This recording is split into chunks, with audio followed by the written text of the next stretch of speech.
Right. Start your recording, right? Yeah, that's What I would do. start the recording here, and after this is done, I can put that out for everybody. It takes a little bit of time for everything to process and to get going, but that's not a problem for us. So first, I wanted to welcome everybody here. Thanks for coming out. Hopefully, everybody takes away something pretty good from this tonight, and I think you will.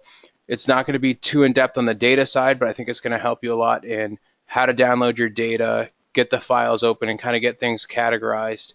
And then we can do some more of these in the future where we'll look at what the data really means and how it goes and what to do with it. So with that, I want to tell you a little bit about myself. I drove my first track event back in 1998. Around 2000, I started working with my first MXL Pista system in a Formula Continental that a friend drove. And then I didn't do a lot with data until 6 or 7 years ago when I put a system in my 914. And then, as anyone that's seen it would probably tell you, I kind of went off the deep end. And now I probably have the only 914 that needs a laptop to run. But it's a lot of fun. I tell people the first weekend that I ever drove with the Solo in the car, I learned more in that one weekend than I did probably in the previous 5 or 6 years.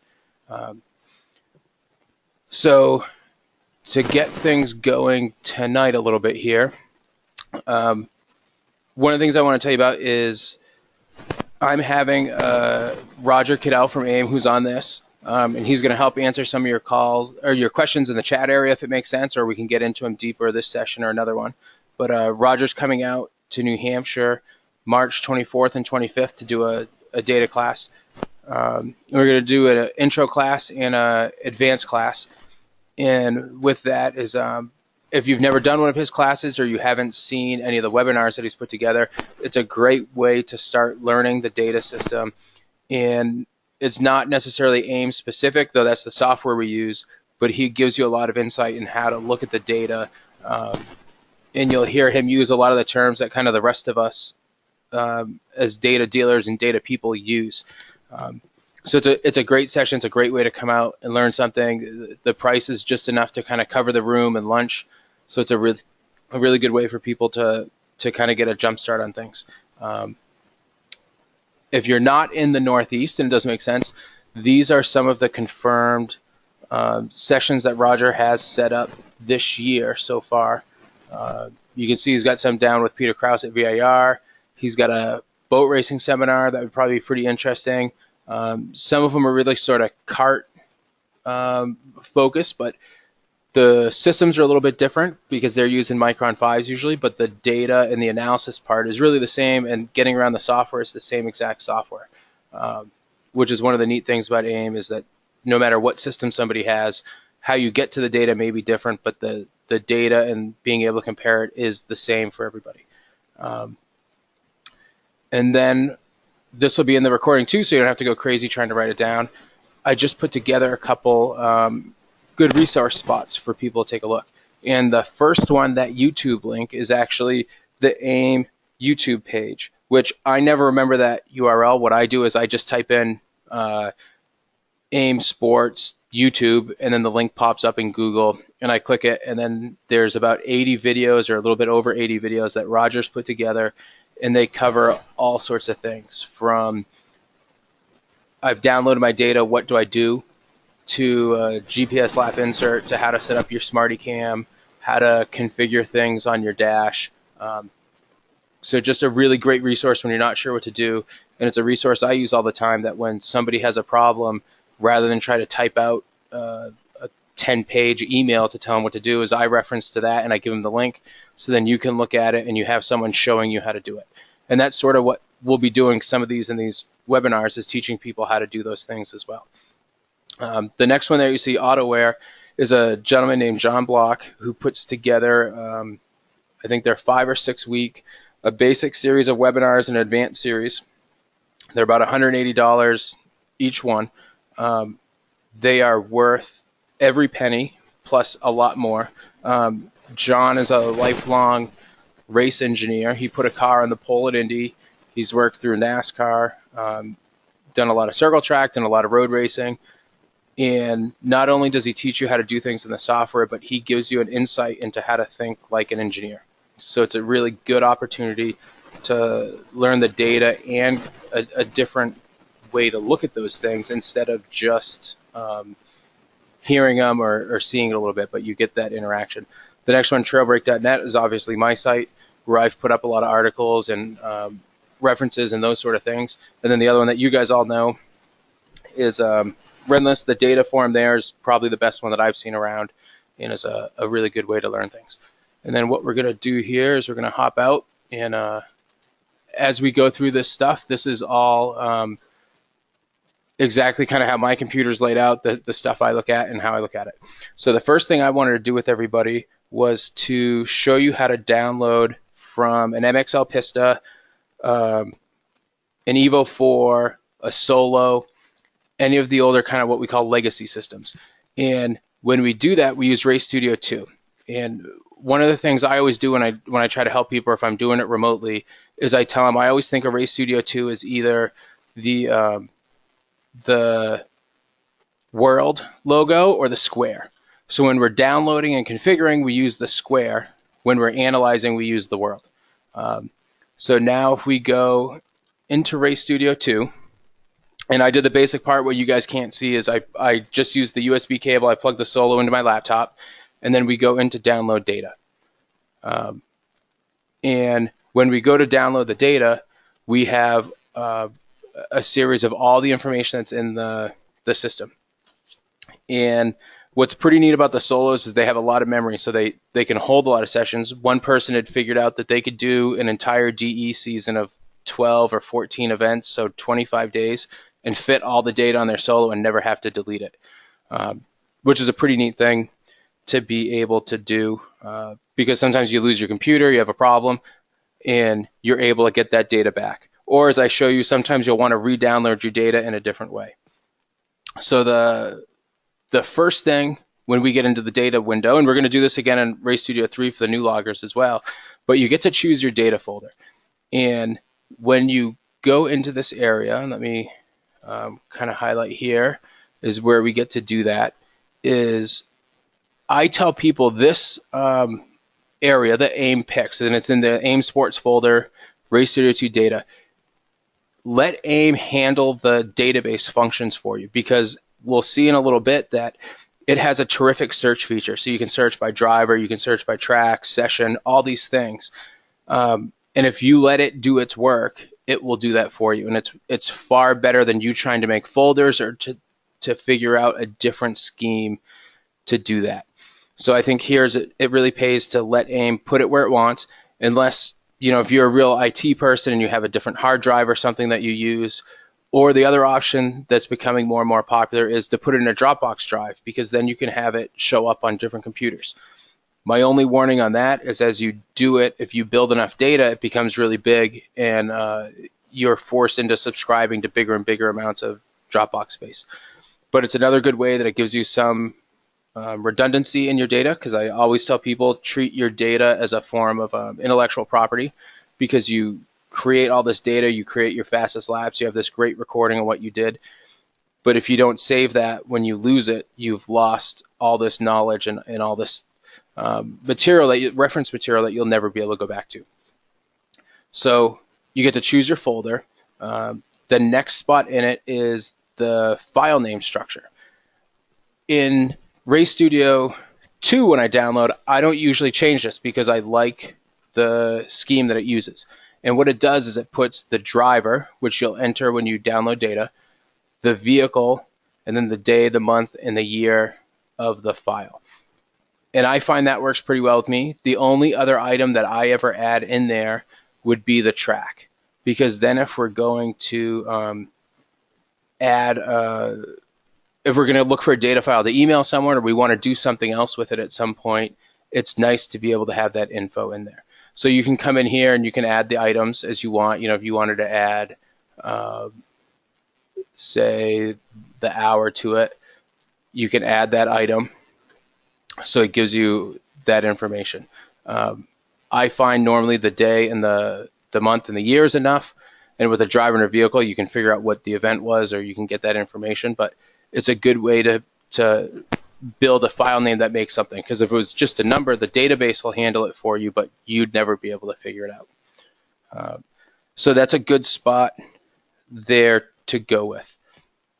Now, the rest of the download part is pretty straightforward, but one of the items that people don't usually notice is over here is the options button. And what the options do is, I use these a couple different ways, is when you download your data, if you've selected a number of files over here, so if we've selected a few files, we can choose to have each one as its own file, and that means when we open it, it'll be just those laps. We can have it do one file for all the runs the same date, or say we had a weekend and we hadn't downloaded data, we could have one file for all the runs with the same configuration. That means it's all from the same logger, all the same setup. I don't normally use the same configuration, but I alternate between each run and the same day for a lot of times. If it's a race weekend, you think where you have maybe a practice, a qualifying, and a race through the weekend, you know, a Saturday, Sunday with a couple practice and a qualifying, and then Sunday's a race. Sometimes it's nice to have everything in one file, so you have everything in one area that you can compare with opening one thing, and also it'll give you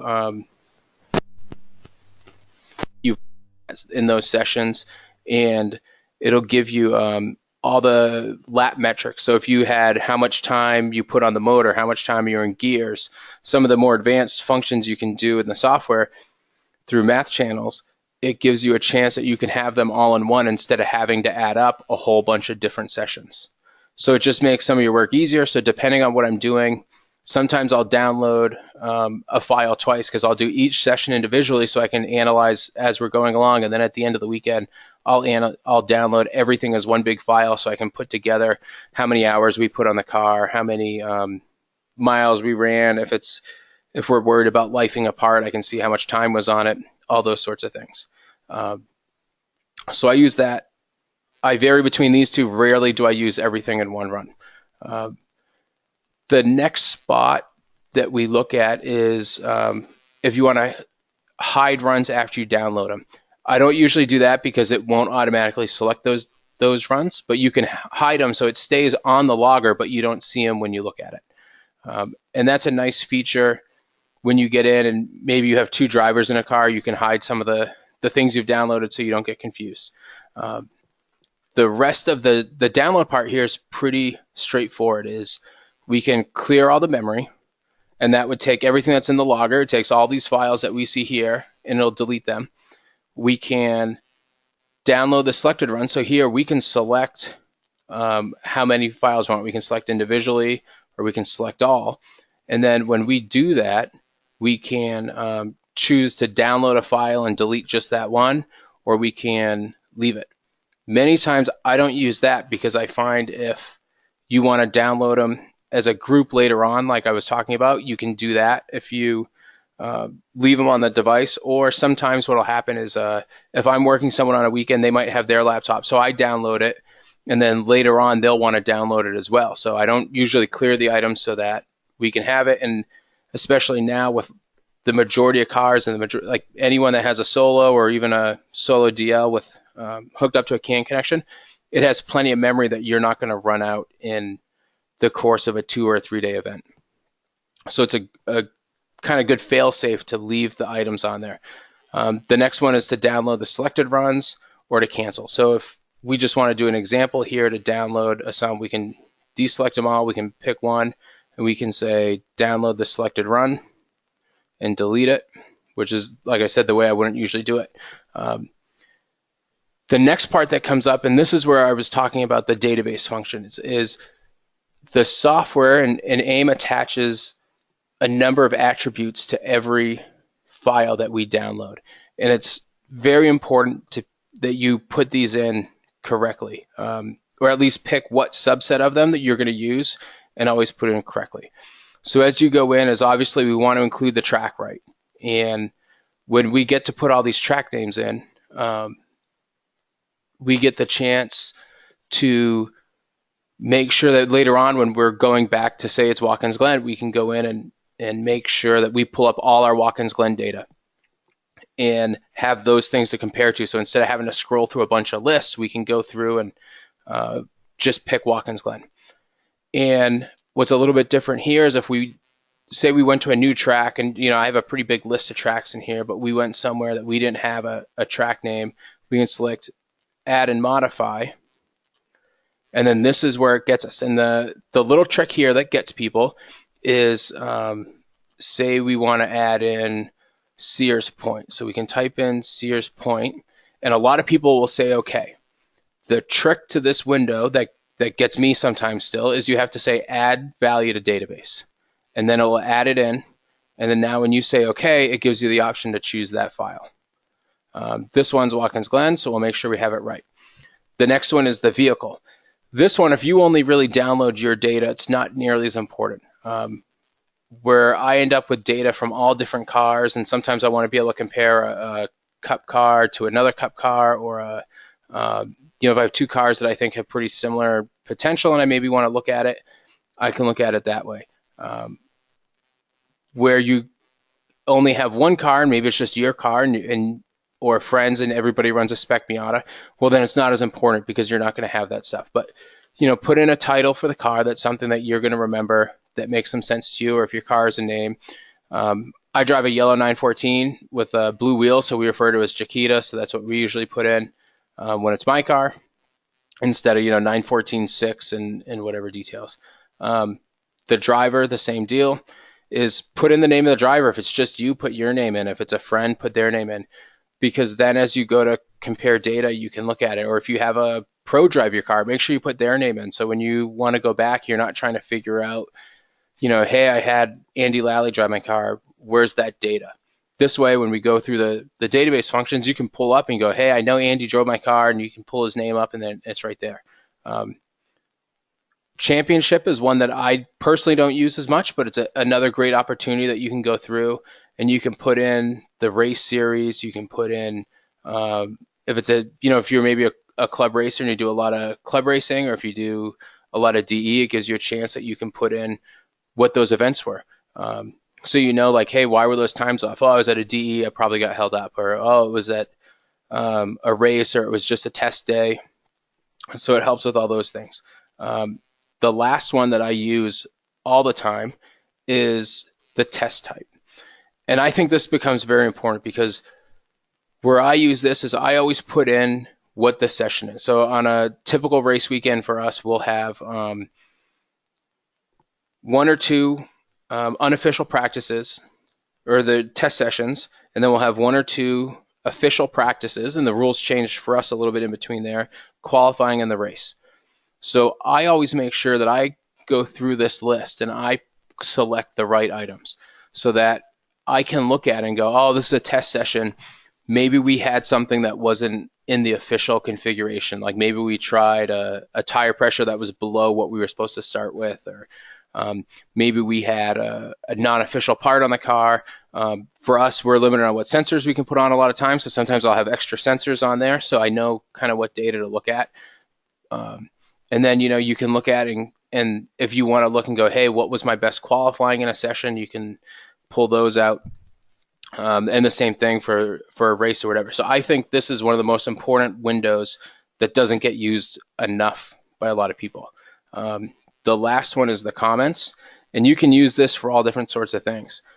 A lot of times, say if I'll put notes in here of if it's a race weekend, I put who had the fastest lap in the session, so I know where we compared. Say we're at Lime Rock and we did a 54, and the fastest lap of the session was a 52. I put that up there because it tells me, hey, there's, whether it's the driver, the setup, or the car, there's another 2 seconds that was in this lap that we didn't get. I'll put things like the track temperature, the weather, if there was any significant things about the car that we tried. If it's a test weekend, we're really kind of throwing different things at the car, I'll put in here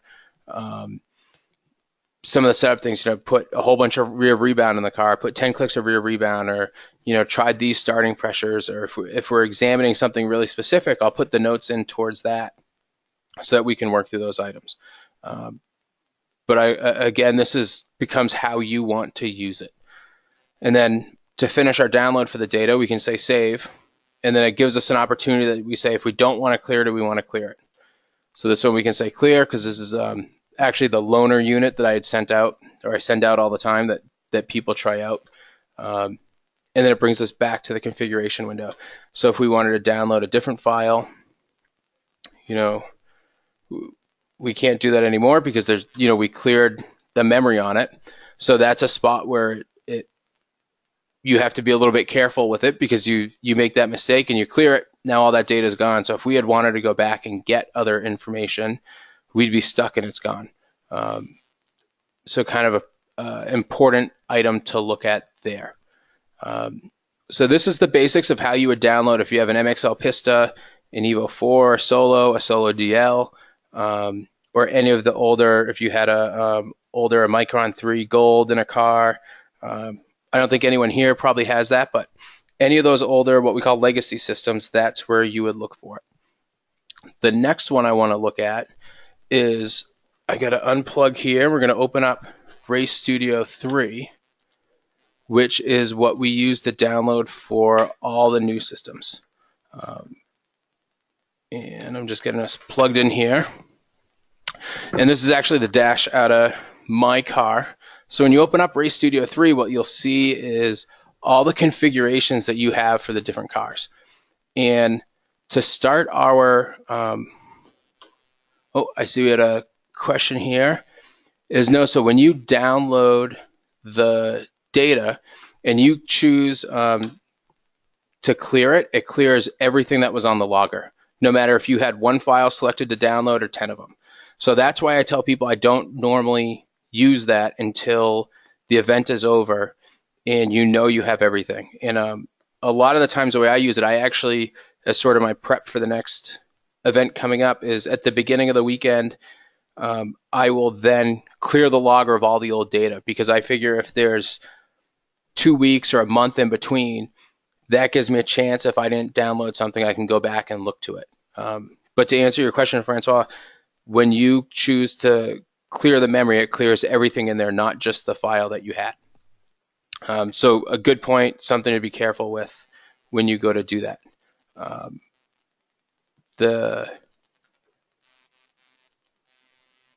So people with the Solo 2 that's coming out, it will use this Race Studio 3. So the new devices, which would be your MXL2, your MXS, MXG, the Evo 4S, the Evo 5, the Solo 2 DL, and the Solo 2 is all going to be configured and downloaded through Race Studio 3.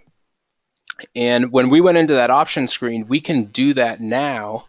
If we go up, and I'll put the spotlight on it, is in your top left is we have this gear, or a wrench and a screwdriver symbol, and that gives us our settings. So when we go in there, it's a little bit different. We can go to data download, and this gives us the same set of kind of options, just in a little bit of a different way, with some different options to do it.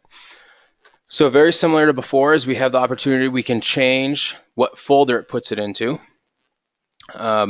I personally choose to put it on the same spot because I have a different backup scheme of how I back up my computer, and I put it in different spots. But again, you can leave it right where it wants to put it, or you can have it put it into a Dropbox folder.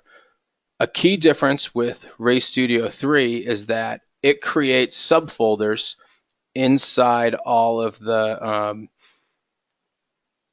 main folder. So when it creates those subfolders, the way I have mine configured is it goes by the date and the racer. So say I worked on, today, December 21st with Jim, it would make a folder that was 2017 12/21 Jim. So that way, when I go to look and I want to find a file, I can go by date and say, oh, that was this event or whatever. But you can choose whatever items you want to put in there. If you work with a lot of vehicles, you can put that in. If you want to have the track name in or some custom text, you can do all those. But same idea as before. It's just where it's going to store the folder. It'll do all the database functions no matter what you put in there. You can put nothing and have it put them all in one spot, and that'll work just as well. There's this tab for file name. And again, this is just like we talked about before. You get to go in and pick what you want that file name to be.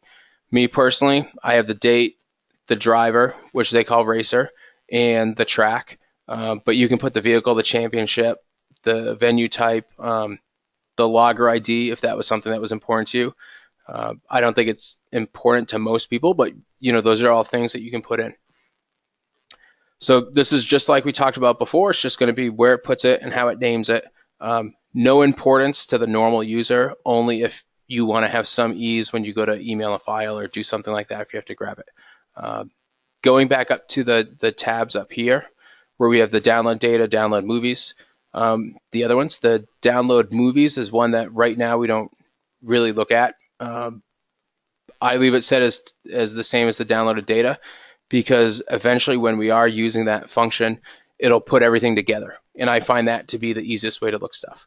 The next part is something we talked about in Race Studio 2 as well, but this gives us some more options. This venue type is the chance where we can pick, it's a practice. As we scroll down, it's a test session, it's qualifying, it's a race or a warm-up. And it gives us a chance. So instead of having that list that has everything in it all the time, we get to pick which ones we want to put in.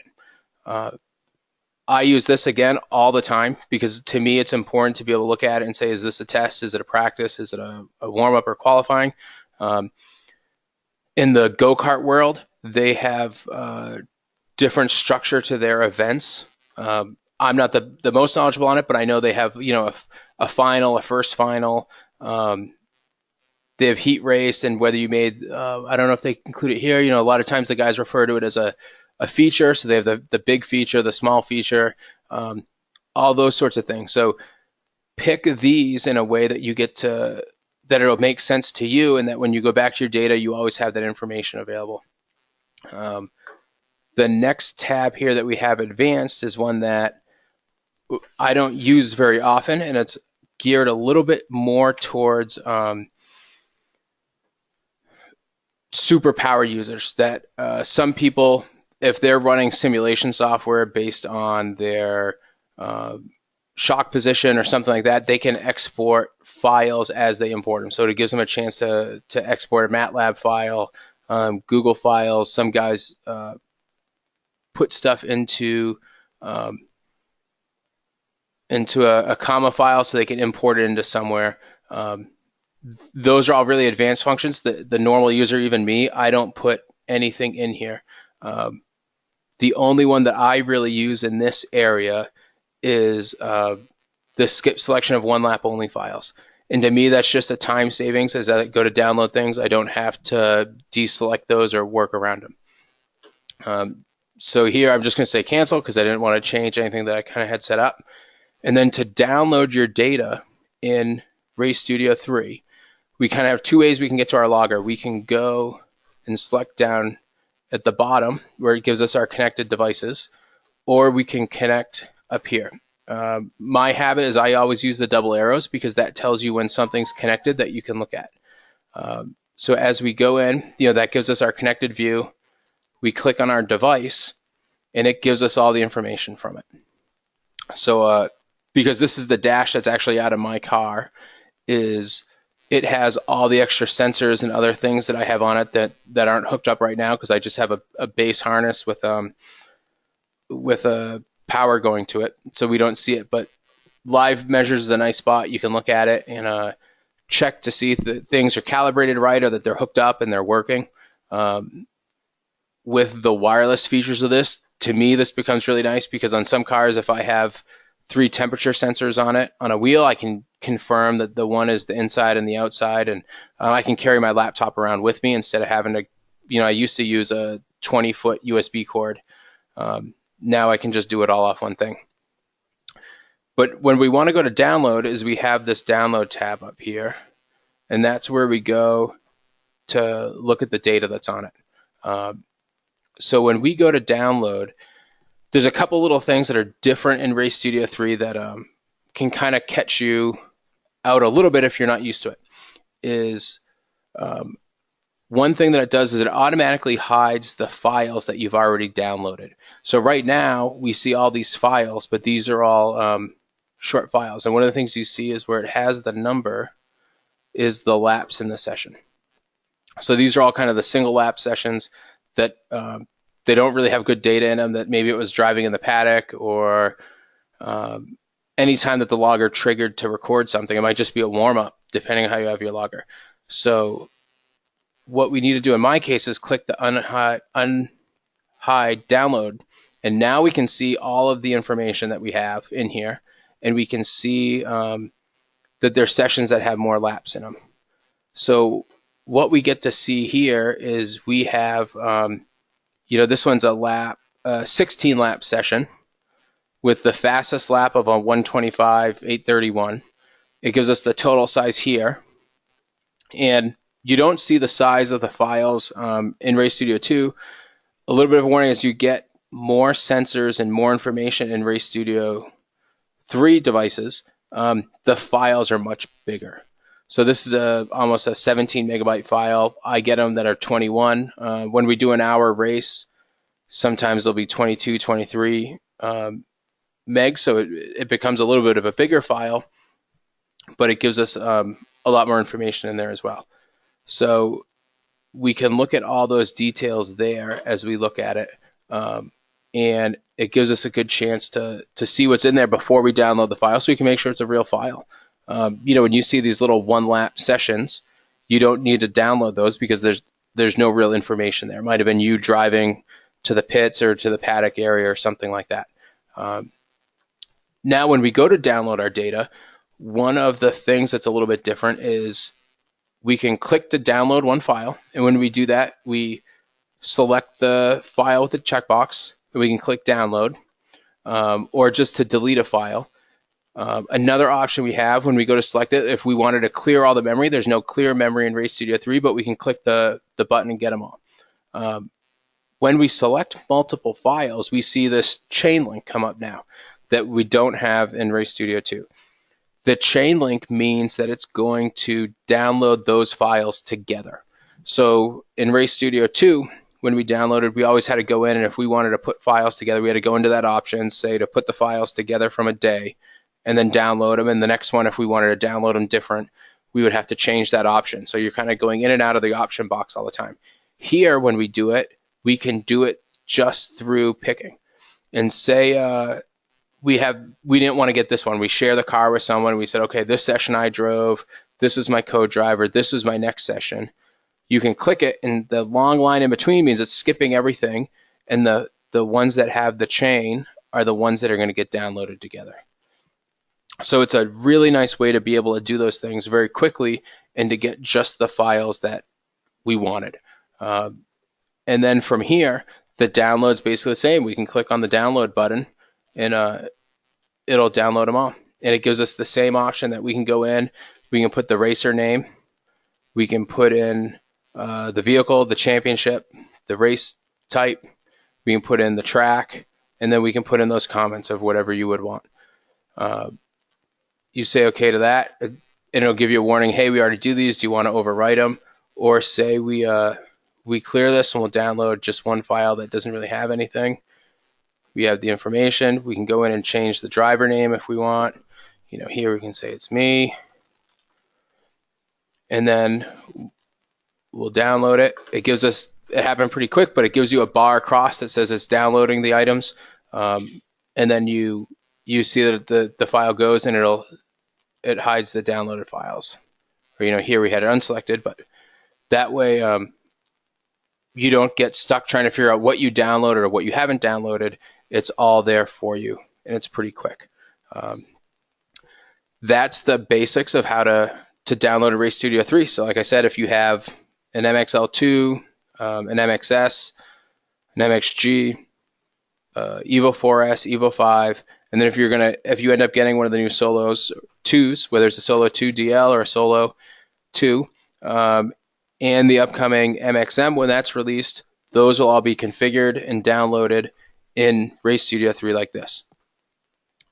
The next part from here is Race Studio 3 analysis isn't released yet. So when we want to analyze data, we can do it in two ways. We can click the analysis button up here, which is the easiest way. It's not the way that I normally think. I always think program, so I end up closing one and opening the other.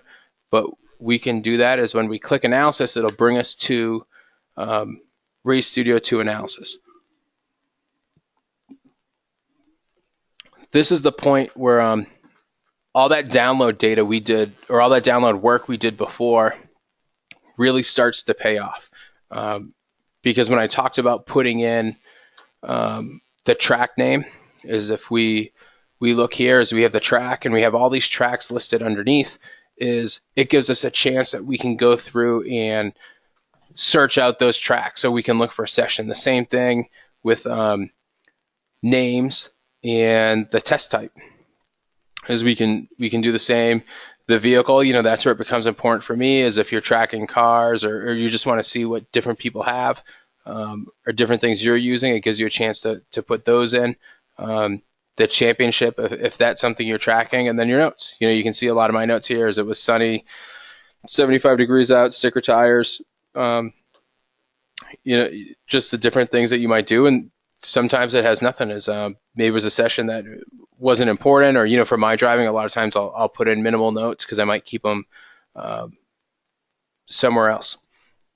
So it's just a good spot that you can see all these things.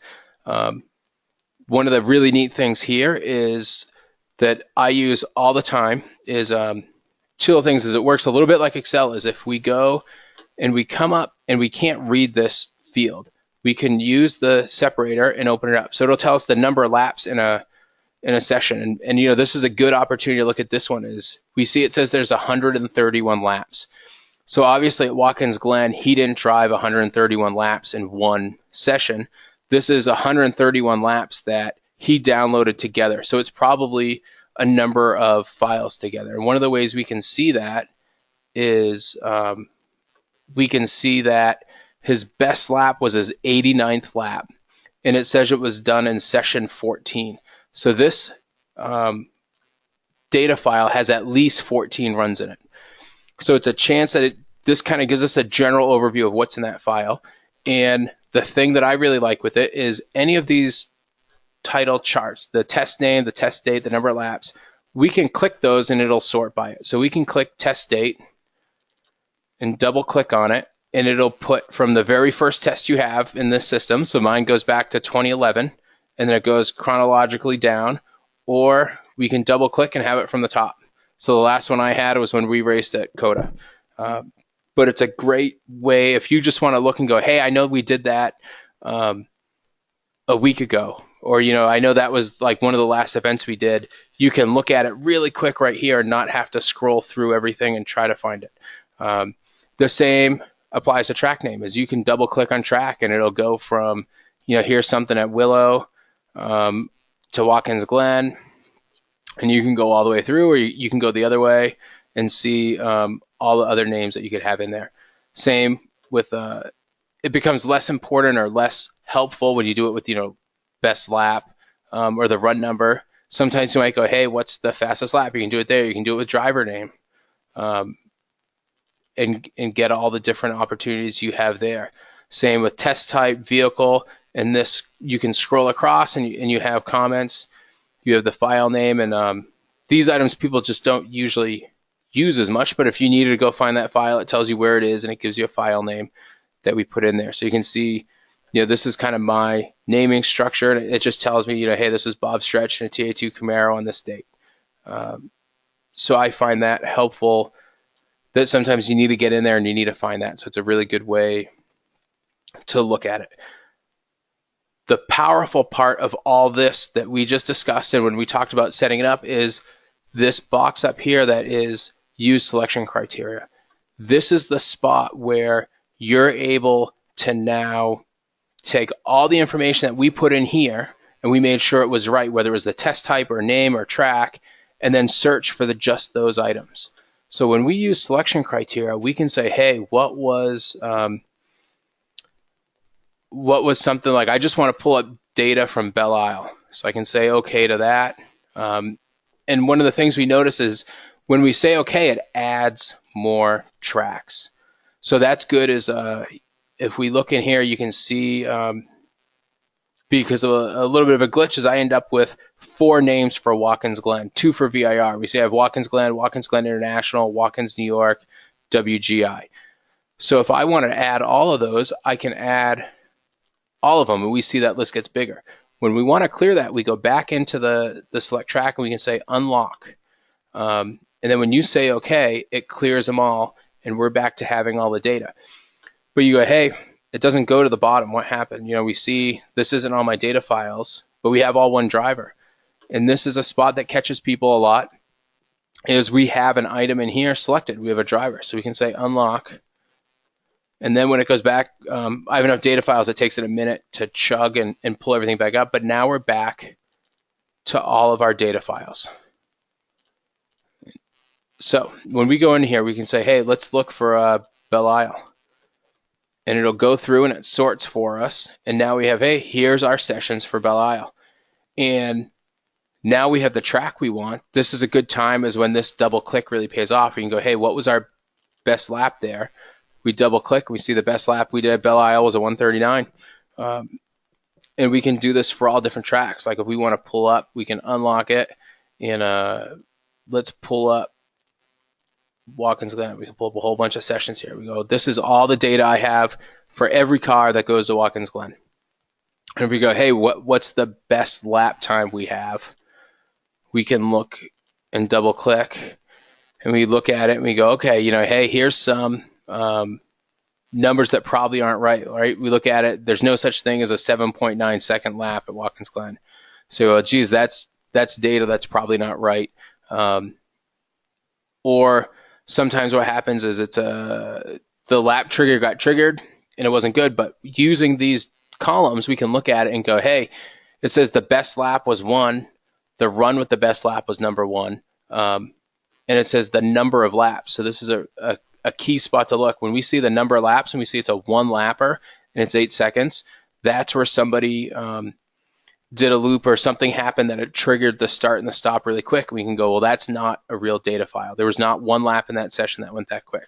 And what we can do with those is when we select a session and then we right click on it, it gives us another set of options. And one of the things we can do in here is we go, well, hey, this is a bogus lap. This is the one we actually downloaded when we were in Race Studio 2 tonight. And we can say remove it. It gives us a pop-up box and says, do you want to remove the file from the database and from the hard drive? Or you can say from one or both.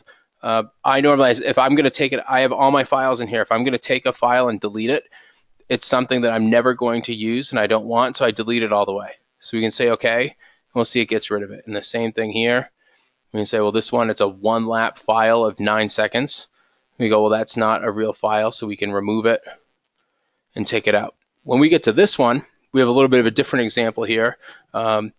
This one where we go, hey, this has 131 laps, but it's got a 10.5 second lap. This is a case where the same sort of thing happened. Like he had that same, the lap timer got triggered at some point and it made this 10-second lap, but we know there's good information there, so I'd never delete that one. So this is a spot where it takes a little bit of analysis to kind of go through, and you see the same thing. My car never did a 123 around the Glen. This is a case of where I know this one, I blew up a transmission and I took the NASCAR shortcut. So I ended up doing a 1:23 lap, but it wasn't a real full lap. But when we get down here, this 152, well, that one's probably a real lap. Certainly when we see this is a session with 25 laps and it says the best lap was on 23, it says a 152, 657, that's a Trans Am car. It's about 800 horsepower. It's got, 18-inch wide slicks on the rear. He really did do a 152 around there. So it's a chance that you can use this selection criteria to really get you through the information. And to get even better with it is we can go and say, hey, one of the guys I work a lot with is named Tom Sheehan. So I can go look and I go, hey, I just want Tom's data because we're prepping for the next event. So I use these filters, and I go in here and I say we select the track of Watkins Glen. I select a driver, Tom, and then I can go in here and I go, hey, what's my best lap time? And if we click once, we'll get the slowest at the top. We click again, we go, hey, here's our 152. And that was a real lap we did in practice. In a test session, it's generic testing. We went out there for a day and did that. But then we can say, hey, our next best lap was a 154, and that was during a race. And we did a 154, 945 in qualifying. So we can go and pull that data out and see it. And that's also handy is, we're a lot of Porsche guys. If you look at Renn points and you pull up what's the fastest qualifying session, what's the fastest race session, what are all those things, you can then use this to compare yourself versus those sessions and see how it looks and how you did in those. So we use that, and then we can leave it on, whether that's on or not. One of the other opportunities that we have is when we select a file and we right-click it, it brings us, we can go back to test properties. One of the important things about test properties is, say we made a mistake in one of these files, we can then add it back.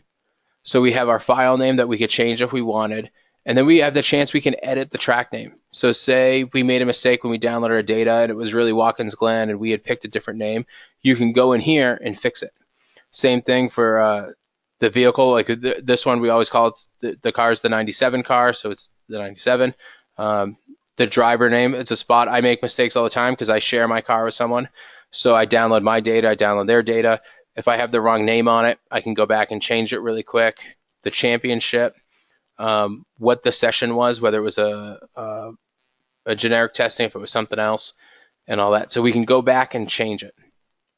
The other really important part here is the opportunity to email a file. So if you're working with a coach, if you have a problem with a data file, if you have, you just want to share it with a friend, the easiest way to do that is you don't need to go find that file somewhere, is when we right-click on the file, we can just say email a test. And what that'll do is it automatically pops up in an email, and it's going to open up my email here, and then it has it for us to email. And it'll attach all the appropriate files that you need. And you can see them down here. It has a DRK, the GPK, and in this one, it's a new logger, so it has the XRK file, which we can go into all those things on a different session. But the important part to know is it puts everything you need, it attaches it to your email. So all you have to do is, the default that it pops up with is that it wants to send it to the software development people at AiM. So if you had a file that didn't work or had a major problem with it and you didn't know what to do, it gives you a chance that you can send it to them for help. If you wanted to send it to a friend, I could take this out and I go, hey, I want to send this to Roger. So I can put in and pull up Roger's name and then email it off to him. I'm not going to be mean and send this file to Roger because, as I said, the new files get bigger and bigger.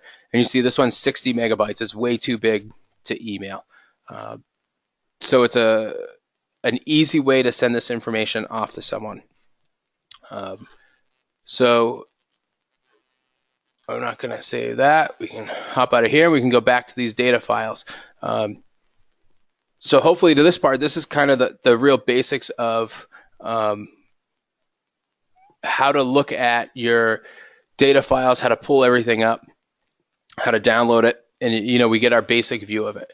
And then what I wanted to do is, as a little bit of a finish up here and maybe a tease to some of our future sessions, is I wanted to show you just a couple quick things to look at in Race Studio 2. And what I was going to do is just grab one of my data files here and just say, here's one from this fall that I was driving.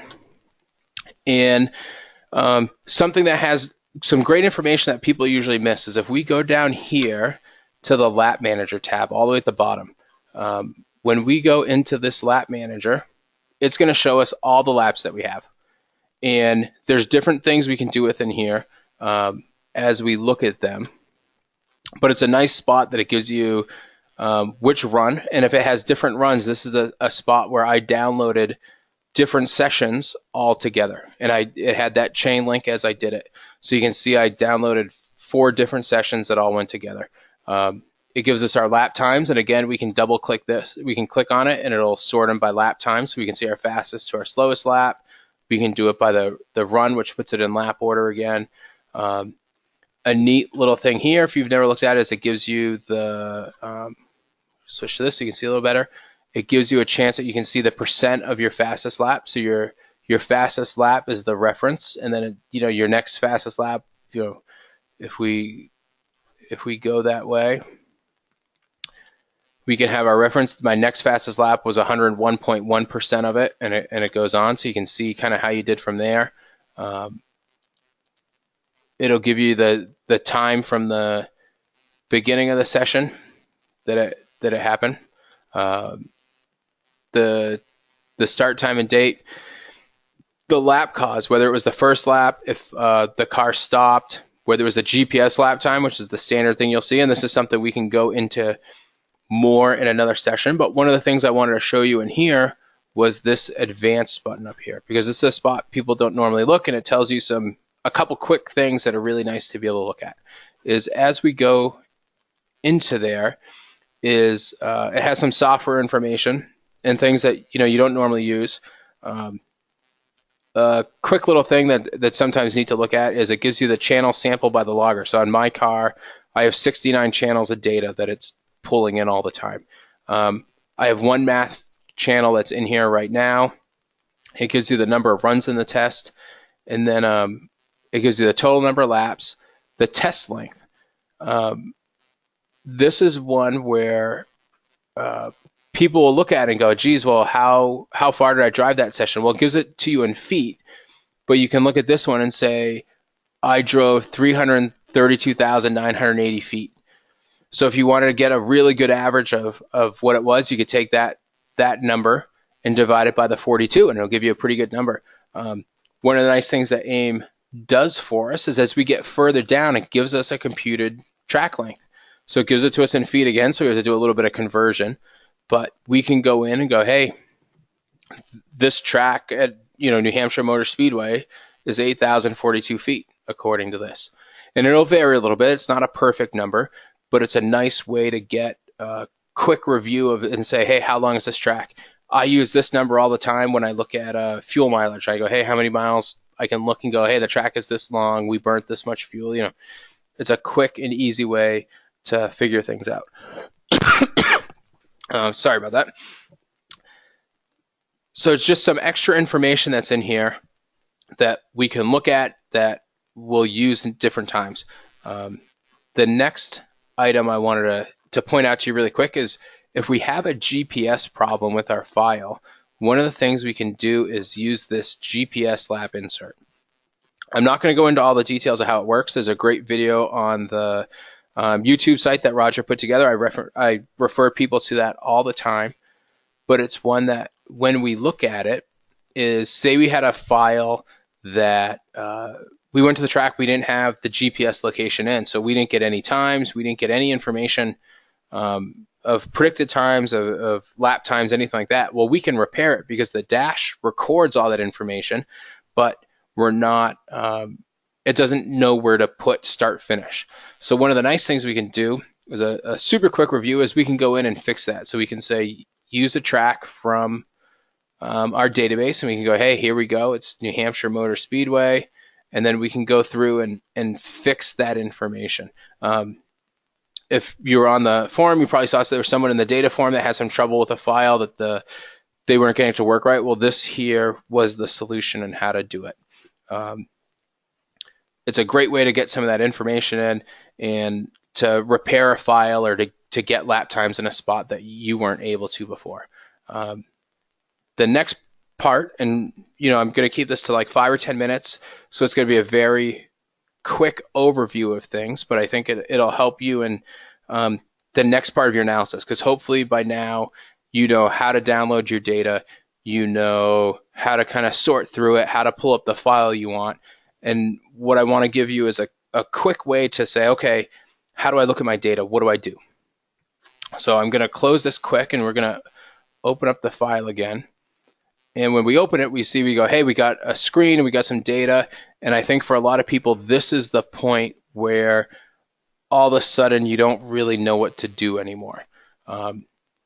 So I wanted to give you a very quick intro of how this works. And when this opens up, what we see is in the bottom right here, we have our GPS map. And this gives us an image of exactly where we drove. That's the exact line that your car drove, and it's colored to something, and we'll see that in a minute. And then this big graph is, I think, where it gets really hard for people to start looking at. And the basics of this are pretty straightforward once you get used to it. This one is in the top left, it'll tell us what the graphs are, and it gives us the color key. So we see the red line is our GPS speed, and what it does is it gives us the first number, the 78.9 is the point that we've selected or that's on the graph. So right here is this point. Then we have calculated gear, and it'll tell us what gear the car was in. And then we have some additional indicators. So the downward blue triangle is the minimum. So we see the slowest corner on this track that I drove was 37.2. The upward red arrow is the maximum. So we say the fastest I went was 109.4. And then the sideways triangle is actually the average. So the average speed here was 70.3. Sometimes the average means something. Like here we can go, okay, it's a 70 mile an hour average. With gear, average doesn't tell us too much, because you're probably going to use all your gears. It says the minimum was neutral, the top was 5, the average was 3. It doesn't tell us anything too great. The next part of that is we have the value of that graph on our left, and then we're looking at it in distance mode, so it gives us the distance from start finish. So we have 500 feet, 1,000 feet, 1,500 feet.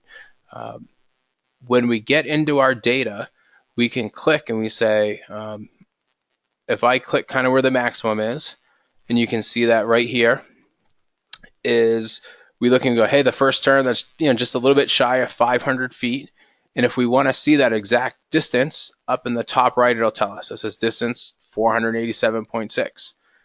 And it'll read out here that we're doing the 109.4. So I clicked right on that maximum point, and we see where it is. The other neat part about this is when you look at that information on the GPS map, it gives us this crosshair. And this crosshair is the actual point on the track. So as we click different points, and I click into the middle of turn 1, we see that it moves with us. So when we wonder, we go, hey, where was this speed? We can see the point again, and we go, this maximum right here was this point on the track right before the brakes for turn 3. So a real quick way of, that's the basics of what's in the data. The measures here, measures are the things that you are measuring. It's the channel of data. And then these are all those values. And as we click these, it'll put it on the graph. So right now we have speed and gear. So if we want to turn one off, we click on it and it gets rid of it. So if we said, hey, we'd like RPM there. There's our RPM trace. And we can turn off the speed. But I'm just going to change views here real quick so we have the scale on it. And the way we do that scale is if we want to turn it on or off is this little check mark here. That'll give us the scale. So it gives us a chance that we can see what we're doing. And this works for all of our channels, whether it's RPM, we can look at shock travels, whatever your car has, steering position, and it gives us a chance to look at those. And this is getting into the gritty part of what data review does for you and how it kind of shows you things.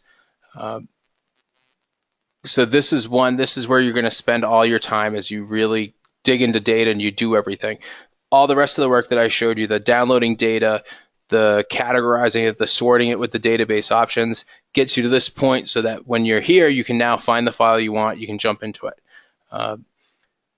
The next thing that I want to show you is we have measures, laps, and the user profile. And with those, the next one is the laps, that we can pick what lap we want to look at. So the standard thing that AiM does, it opens it up to our fastest lap and it colors it red. So if we want to compare two laps, we can go in here and select another lap, and it'll overlay them.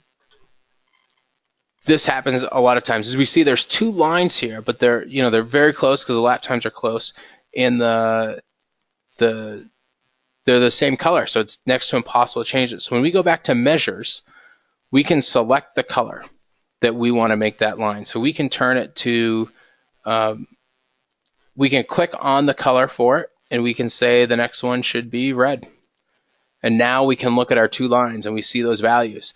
And what's nice about it now is as we go and we click at a point, we can say what's the difference in these two values. And we see here one had steering position 1, one was -10. So we can start to pull those out. In the same way, if we said, geez, we want to look at speed instead of steering position. So we can scroll down till we find our speed channel, and we turn it on, and we go, here we go. We can see one lap was 109 and the other one was 104.8. So it gives us a chance to really look at those items and see what's there. So it's a great way of, this is to look at your data. It's a great way to do that, and it's a good way to really get into things quick. The other kind of part with this as well is when we click on the GPS map, this is the opportunity that we get to pick how it's colored, and it'll tell us over here. And this color graph tells us that the measure is GPS speed, and that's what it's using to color it. And we can select any of our channels to put on there by clicking on this color. And we could pick, say, lateral acceleration instead. We select apply and exit, and it'll recolor the map. And we can see those items. So it's a really nice way that we can put a graphical spot to it instead of looking at here. So if we change it back to speed, and we exit, and let's go back here. We're just going to turn off and go back to one lap.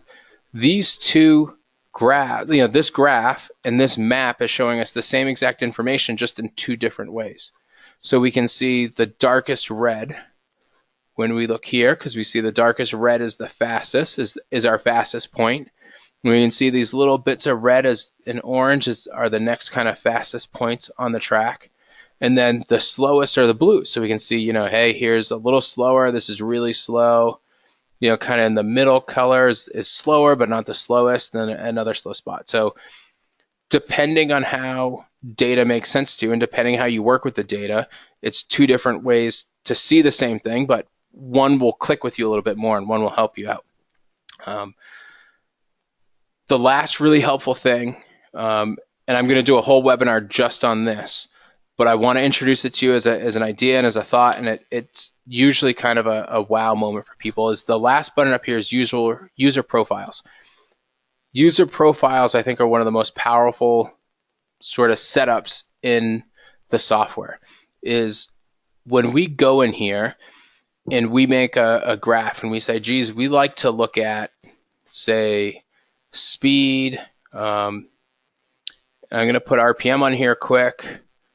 So we have our two graphs that we like to look at, and we get a screen that kind of looks how we want. And say we move this over here, and we go, geez, every time I look at this, I want my screen to look like this because it makes a lot of sense to me, and I can get the information I want to help my driving. Well, in these user profiles, we can save this and pull it back every time. So where I use these all the time is to help keep things short. I won't go too far into it. I think as I drive and think. So my first part is I look at the speeds of the car. So when you save these profiles, it pulls up this screen every time, no matter what you've done before. So this is a speed. I look at a speed trace. I look at my gears, and then I have my wheel speeds because I'll look for lockup and some other things. But say I get in here and I'm just changing stuff, right? Everything's really messed up. I have it on the wrong view. Nothing looks like how I want it. I'm like, oh man, I want to get back to that speed profile. That's how I look at things, and it really helps me. I can go back in here and I click on it, and it always brings me back to that same screen. I set these up for a normal ways because I think as I drive, I think straightaways, so I think speed. The next one I think is as I come to a corner, I'm going to get on the brakes. So I have one in here that's brakes. And I can look at my brake performance real quick as I have some brake temperatures. I have my brake pressures. I have some other graphs that I look at, and it gets me there every time. And then I go, geez, after I hit the brakes, I get into cornering. So I look, well, what things do I like to look at cornering? So I pull up my cornering one. And this gives me, again, this is RPM and it has speed. Here's my GG plot. So I can pull these things up and look at them really quick and not have to try to recreate the same stuff every time. I know that's just a quick overview of kind of all those things, but I wanted to give you an idea of the next step after we kind of covered the basics of how do I download my data, how do I get what I want. This is the next step where you can make the software work for you so that when you want to do the analysis, you can really jump into it. So that's kind of everything I wanted to cover with everybody tonight. Do people have any more questions? I saw there was one question that Roger jumped on. If people have some more, we can certainly grab some of those, or if people are kind of either filled up or they're ready for some more, ready for TV time or something, I'm happy to finish things off too. So I'm just going to take import TrackMate data, great one. I don't know that I have any TrackMate data here to import, but if we close out this session, it's a real easy process. When we go File, we say Import TrackMate file. And then as you jump in here, you can you select the file and it'll import. So you can pull it in, and there's a chance, let me look real quick. I might, no, I'm not, I have a file somewhere, but I won't be able to find it quickly. But that's how you do it, is you go in here and then you select the file and import it, and it's just that slick. Super easy to do, a nice way for people to grab it. The next one I see, can user profiles be exported and shared? Certainly. So as you do it, let me open up one of my files again here. User profiles, again, I think they're one of the most powerful things here. So when you have a set of profiles that you like and you want to use or you want to share, if you go to File, and then you can say Save User Profile or Export User Profile. So like it's actually export file is to save one in a way that you could send to someone. So you say Export User Profiles. You select where you save them and as the name, and it'll export them as the AiM file. And then when you want to import them, it's just the opposite. You import a user profile and you do it. I don't do that a lot, but it's certainly something that you can do very quickly, where I do it sometimes with a customer. Is I'll set up a set of profiles for them and I send them because they don't need my profiles and a whole bunch of other ones.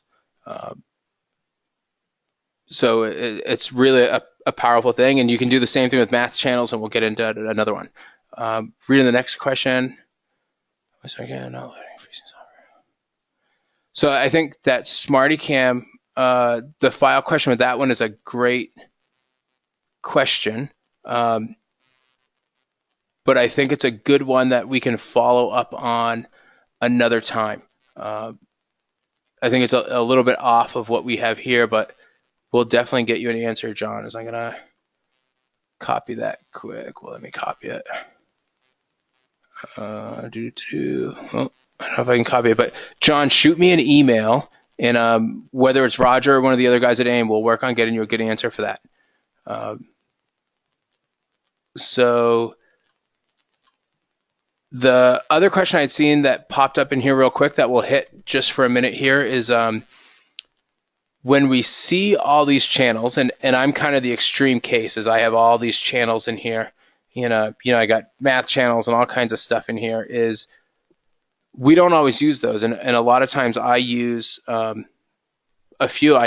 The channel I live by the most is really just the speed channel, and a lot of times that's the one I want to have right at the top. So as we go in here, we can sort our channels, and we can sort them by the data logger configuration, which we don't really have control over, or we can sort them in a way that we want. So we can go in here and move the channels up or down to the top or the bottom and get them in an order that you want, that you always want to use. One of the things to remember with this is it sorts them and it saves this with the profile. So it's not something that you always have to go with. Some people use a lot. I don't. I usually just kind of search through my list. And a lot of times on a normal car, you don't have the number of channels that I have here. So that's a good feature, and we can certainly go into that on another session for you. A great question is, what's a math channel?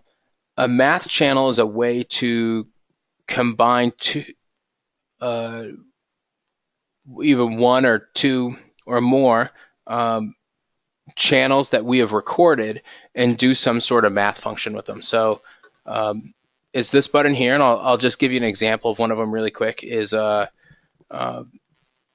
if we want to look, one of the ones that we can use that's really easy is gears. If we have an RPM channel and a speed, AiM will figure out what gear the car was in for us.